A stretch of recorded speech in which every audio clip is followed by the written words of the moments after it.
দেবীর চরণ চিহ্ন দেখা যাওয়ায় ধর্মীয় অনুষ্ঠানের পরিকল্পনা রাজনগরের গাঙ্গুড়িতে। বীরভূমের রাজনগর ব্লকের গাঙ্গুড়ি জয়পুর অঞ্চলের গাঙ্গুড়ি গ্রামে মুখার্জি পরিবারে দক্ষিণা কালী মন্দিরে হঠাৎ চরণ চিহ্ন দেখতে পান মুখার্জি পরিবারের এক সদস্যা। খবরটি মুখে মুখে প্রচার হতেই ভক্তরা ভিড় করেছেন মন্দিরে। ভক্তদের একাংশ বলেন, আমাদের ধারণা ও বিশ্বাস এগুলি দেবীর চরণ চিহ্ন তথা পদচিহ্ন। চরণ চিহ্ন দেখা যাওয়ায় মন্দিরে ধর্মীয় আচার অনুষ্ঠান পালন করা হয় শীঘ্র, এমনটাই জানান মুখার্জি পরিবারের সদস্য ও ভক্তরা। মিডিয়ার সামনে এ বিষয়ে প্রতিক্রিয়া জানান গাঙ্গুড়ি মুখার্জি পরিবারের সদস্য সুরজিৎ মুখার্জি। ভক্তরা চরণ চিহ্ন দর্শনের পাশাপাশি মন্দির দর্শনের প্রণাম করে যাচ্ছেন ভক্তি সহকারে। অনেকে পুজো দিতেও আসছেন। বাসিন্দাদের সূত্রে এমনটাই জানা গিয়েছে।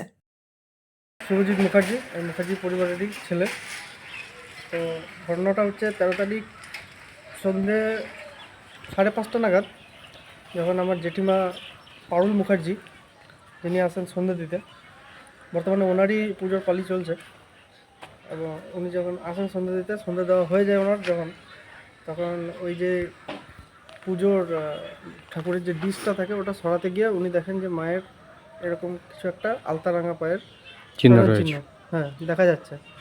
তারপরে উনি দেখেন এখানে আমাদের যে মুখ্য পুরোহিত শ্রী অপূর্ব আচার্য মহাশয়, উনি এখানে থাকেন এবং ওনাকে ডাকেন উনি। আচ্ছা, তারপর উনি আবার আমাকে ডাকেন বাড়ি থেকে। এই পাশেই দেখতে পাচ্ছেন আমার বাড়ি, ওখান থেকে আমাকে উনি হাঁক দেন এবং আমি আসি। তখন আমি দেখি ব্যাপারটা, প্রথমে আমি তো একদম পুরো অবাক হয়ে যাই। পরবর্তী ক্ষেত্রে আমার খুব ভালো লাগে যে মায়ের এরকম অলৌকিক দৃশ্য সচরাচর দেখা যায় না। এবং এটা দেখার পর আরও আমাদের যে গ্রামবাসীরা আছে, প্রতিবেশীরা আছে, তারাও আসেন আর কি দর্শন করতে। আসেন। আস্তে আস্তে বহু দূর থেকেও লোক আসছে, পাশের গ্রাম থেকেও আসছে, এই আমাদের বড় বাজার থেকেও আসছে। 13 তারিখে মানে বাংলার 26 তারিখ, ওই দিনটাতে পরের বছর সিদ্ধান্ত নেওয়া হবে আশা করছি।